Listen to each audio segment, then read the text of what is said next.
बेटा हमारा chapter first वही चल रहा है सिविक्स का, और कल इसका लास्ट वीडियो होगा। आज इसका कुछ टॉपिक मैंने कवर अप किया है जिसमें हम लोग पढ़ रहे हैं द प्रीमेबल ऑफ इंडिया। ठीक है, कल आपने पढ़ा था कि किस तरह से इक्वलिटी मेंटेन करी जा रही है, किस तरह से डेमोक्रेसी कॉन्स्टिट्यूशन किस किस तरह के नेसेसरी स्टेप्स आप ले रहे हैं ना, ये चीज़ें आपने कल पढ़ी थी।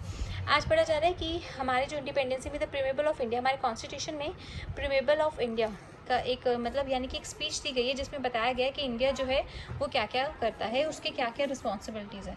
We the people of India having solemnly resolve to constitute India into a sovereign socialist secular democratic republic and to secure to all the citizens justice to all the citizen, social economic and political liberty of thoughts expression, belief, faith and worship, equality of status. ठीक है, fair life to the people of country.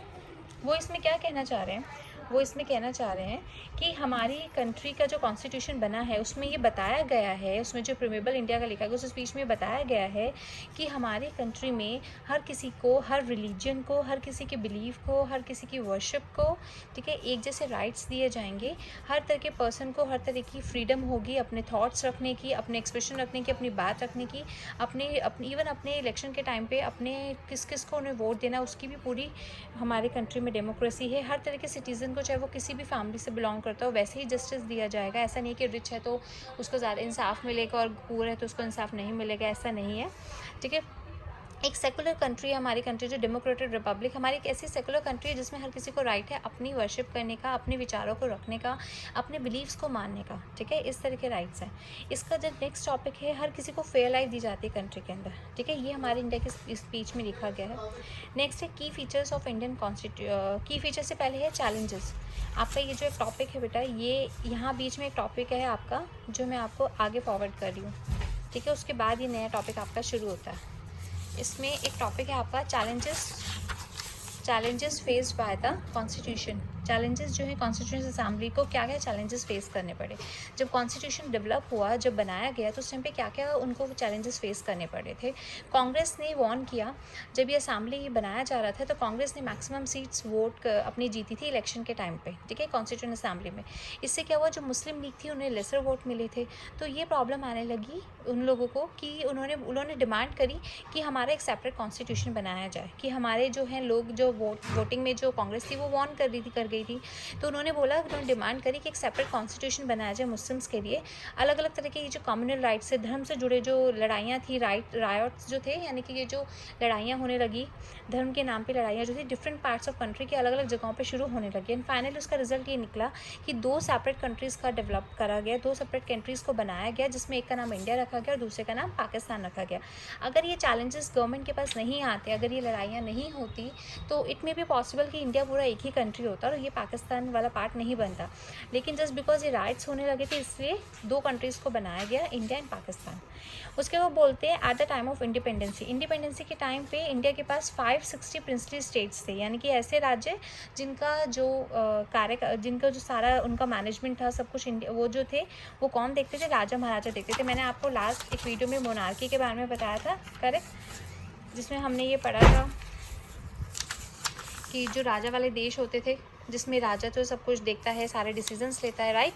तो इसी तरह से ऐसे 560 princely states थे under the rulers के under में, यानी कि इंडिया के अंदर 560 ऐसे स्टेट थे जिनको राजा, जिनका कार्यकाल देखते थे, जो सब राजा के अंदर आते थे। ठीक है, ब्रिटिशर्स के अंदर नहीं आते थे। अब प्रॉब्लम ये थी कि वो राजा भी अपना कार्यकाल छोड़ने के लिए राजी नहीं थे, जबकि इंडिया की अगर एक गवर्नमेंट करे तो हर जगह एक ही जैसा रूल लगना चाहिए। तो ये चैलेंजेस थे जो इंडिया को जब कॉन्स्टिट्यूट बन रहा था इस टाइम पे, ये प्रॉब्लम्स उनको प्रॉब्लम्स फेस करने पड़ रहे थे। कि एक तो ये वाला पॉइंट था कि 2 तरह की कंट्रीज़ बने, दूसरा था कि जो राजाओं के अंदर स्टेट्स आ रही थी वो अपने स्टेट्स देने को तैयार नहीं थे। जैसे पटियाला में, हैदराबाद, मैसूर, बड़ौदा, कश्मीर, इन सब में अपने अपने राजा थे, तो दे आर नॉट रेडी कि वो अपने राज्य को छोड़कर एक वन गवर्नमेंट के रूल को फॉलो करें। तो ये चैलेंजेस थे जो कॉन्स्टिट्यूशन असेंबली को फॉलो करने पड़े थे। Now the key features. अब हम बात करते हैं बेटा कि आपके की फीचर्स कौन से थे।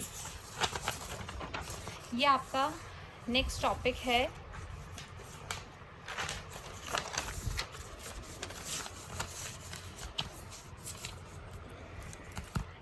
आपका चल रहा है, this is the key features of Indian constitution.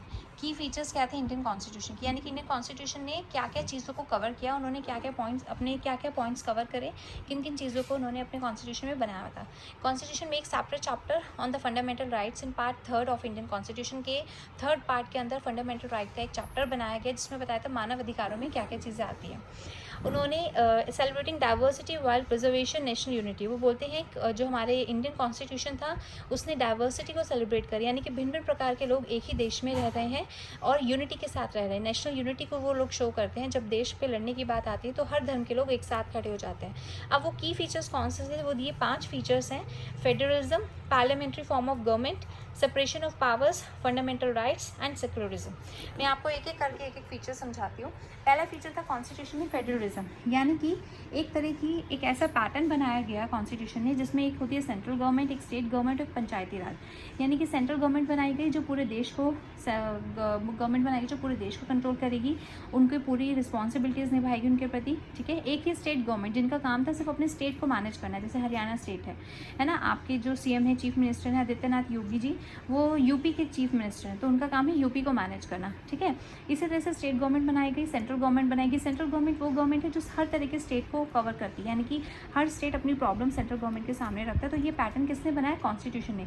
पंचायती राज बनाए गए विलेजेस के पैटर्न पे, यानी कि गाँव में पंचायती राज से वो प्रॉब्लम सॉल्व करते थे और जो नहीं होती थी वो गवर्नमेंट के पास लेकर जाते थे।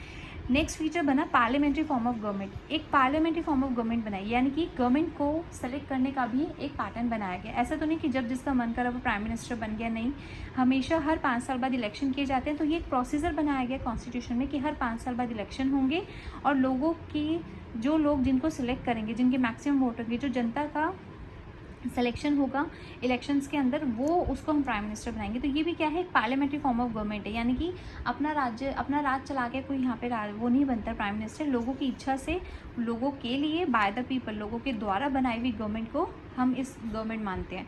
तो ये भी एक मेथड बनाया गया जो जस्टिस पैटर्न था। इसमें कोई ये नहीं कह सकता कि हमारे साथ इनजस्टिस हुआ है। जिसको वोट देना है उसको पूरी वोट देने की पूरी आज़ादी थी, पूरी फ्रीडम थी। ऐसा नहीं था कि उनको बताया जाएगा कि आपको किसको वोट देना है, ठीक है। सेपरेशन ऑफ पावर्स को सेपरेट किया गया। जो सेंट्रल गवर्नमेंट थी आपकी, उनकी पावर्स अलग होती थी और जो स्टेट गवर्नमेंट थी उनकी पावर्स अलग थी। इन्हें कुछ अथॉरिटीज़ दी गई कि आपको ये पावर्स दी जा रही है और साथ में उन्हें कुछ रिस्पॉन्सिबिलिटीज़ भी दी गई कि आपको ये काम करने हैं, अपने देश में आपने अपने कार्य देखने हैं, ठीक है। उनको ये सब बताया गया। पावर, जो सेपरेशन पावर्स, स्टेट गवर्नमेंट की पावर्स थोड़ी कम होती थी, सेंट्रल गवर्नमेंट की पावर्स उससे ज़्यादा होती है क्योंकि स्टेट गवर्नमेंट जो है सेंट्रल गवर्नमेंट के अंदर आता है, ठीक है। इवन ये भी देखा गया जिन को पावर्स दी जा रही थी उनके ऊपर एक ऐसे लोग भी रखे गए जो ये चेक कर रहे थे, जो इंश्योर कर रहे थे कि कोई अपनी पावर्स का मिसयूज़ तो नहीं कर रहा है, कोई अपनी पावर्स का गलत यूज़ करके लोगों के साथ इनजस्टिस तो नहीं कर रहा, कंट्री के अंदर इनजस्टिस तो नहीं स्प्रेड कर रहा है, ठीक है। नेक्स्ट फीचर है आपका फंडामेंटल राइट्स, मानव अधिकार। गवर्नमेंट ने, कॉन्स्टिट्यूशन ने हमारे कुछ मानव अधिकार बनाए कि जैसे आपको जो बात कहनी है आज अपने देश में आप कह सकते हो, अपने एक्सप्रेशन फ्रीली बता सकते हो। कहीं पे आपको एजुकेशन लेना, आपको पूरा राइट है, आप कहीं पे जाके शिक्षा प्राप्त कर सकते हो, किसी भी स्कूल में एडमिशन ले सकते हो, कहीं पे भी पढ़ सकते हो, है ना। ऐसा तो नहीं है कि जो कुछ बच्चों के लिए जो हायर क्लास फैमिलीज़ है उनके लिए दूसरे स्कूल हैं और जो थोड़े से बच्चे मिडिल क्लास हैं उनके लिए दूसरे स्कूल, ऐसा तो नहीं है। जो जहाँ चाहे वहाँ एडमिशन ले सकता है। तो इसी तरह से बहुत सारे मानव अधिकार आपको हैं। जैसे आप जिस देश में जाना चाहें आप जा सकते हैं, कोई मनाही नहीं है, जो प्रोसीजर है उसे फॉलो करके, है ना। इसी तरीके से बहुत सारे राइट्स हैं, मानव अधिकार हैं जिनको बनाया गया कॉन्स्टिट्यूशन ने। उसमें बहुत सारे मानव अधिकार बनाए जिनको आपको फॉलो प्रॉपर्ली, वो फंडामेंटल राइट्स आपके इसलिए बनाए गए जिससे कि आप अपने देश में आज़ादी से रह सके। आपको आज़ादी है पूरी कि आप अपने जिससे चाहे अपने इलेक्शन के टाइम पे किसी को भी वोट दे सकते हो, ये भी एक मानव अधिकार में आता है ना। और ऐसा नहीं है कि जो गरीब लोग हैं वो वोट नहीं दे सकते, सिर्फ अमीर वोट देंगे, सबको इक्वली राइट दिया गया। तो ये आपके मानव अधिकार में आता है जो आपके कॉन्स्टिट्यूशन में ये 5 फीचर्स दिए गए हैं। उसमें लास्ट है सेक्युलरिज्म। आपको अपने देश में पूरी आज़ादी है, आप जिस धर्म को चाहें उसे मान सकते हैं, जिसकी पूजा करना चाहें कर सकते हैं, जिस मंदिर में जाना चाहें, जिस जगह जाना चाहें वहाँ जा सकते हैं, है ना, जिस भी धार्मिक स्थल में जाएं। ऐसा नहीं है कि आपको किसी पर्टिकुलर रिलीजन को ही फॉलो करना है। हमारी कंट्री की यही खासियत है कि यहाँ पे भिन्न भिन्न प्रकार के लोग एक साथ रहते हैं, अलग अलग धर्मों को मानने वाले लोग एक साथ रहते हैं। तो ये टॉपिक आपके, इसमें 3 टॉपिक्स बेटा मैंने कवर अप किए हैं क्लास 7th। और अब जो आपका नेक्स्ट टॉपिक रहता है, नेक्स्ट टॉपिक जो आपका क्लास 8, आपके मैंने ये 3 टॉपिक्स कंप्लीट कर रहे हैं क्लास 8। तो अब जो आपका नेक्स्ट टॉपिक है, ऑलमोस्ट 2 टॉपिक्स आपके रिमेनिंग है जो मैं आपको नेक्स्ट वीडियो में फाइनली कंप्लीट कर दूँगी ये चैप्टर। और अगर आपको इन फीचर्स को डिटेल में पढ़ना है बेटा तो आप अपनी बुक्स में से पढ़ लीजिएगा, ठीक है। बाकी आपके जो आपके जो पॉइंट्स हैं, फीचर्स, इनमें लिखा है सब कुछ, यही जो मैं आपको क्लियर कर रही हूँ, ठीक है। तो कल लास्ट वीडियो आपकी इसकी होगी।